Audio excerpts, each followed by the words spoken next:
Hey y'all, going to whip up a little bit of beer bread to go with my soup tonight, so I thought I would share that with y'all. This is the easiest bread you will probably ever make. This is 3 cups of self-rising flour, and I do suggest you sift it so it won't be hard like a biscuit. If you don't have a sifter, I just use this, you know, just to kind of make sure it's nice and fluffy. And when you're measuring it, just make sure it's even. You don't want that flour packed in. So 3 cups of self-rising flour. I have a 1/4 cup of sugar here. And you really don't have to have it. You can put no sugar in it if you want, but. And then 12 ounces of beer. And I do find that different beers will give it a different flavor, of course. And this beer is at room temperature. I'm not a beer drinker, so I really can't say.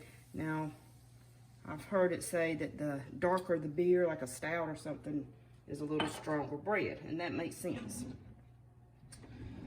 So, get my spoon out here and just kind of, I should have had my wooden spoon for this.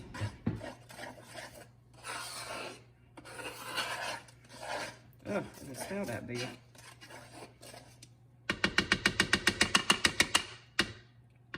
And I'm going to add an extra ingredient tonight that I normally don't do, but I thought we would put some cheese in it.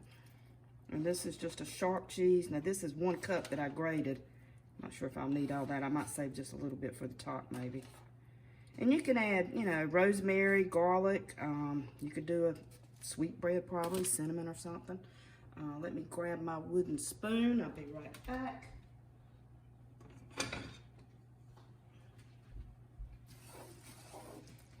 And just mix that up. You don't want to over mix it, of course, because you don't want it to be too tough. And it's going to be sticky. Now I've got the oven preheated at 375.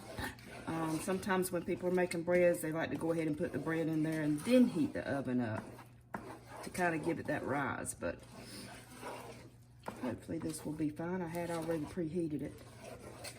And we're going to have this with some chicken gnocchi soup tonight, and that's going to be our supper. And if you'd like to see that recipe, I do already have that posted. I posted that probably about a year ago, and that is a delicious soup. And this is a good hearty bread to go with it. Now, if you want a softer bread, more like bread, go ahead and put your butter in it. I'm going for a crusty bread tonight because we're having soup, and this is just 1 stick or 1/2 cup.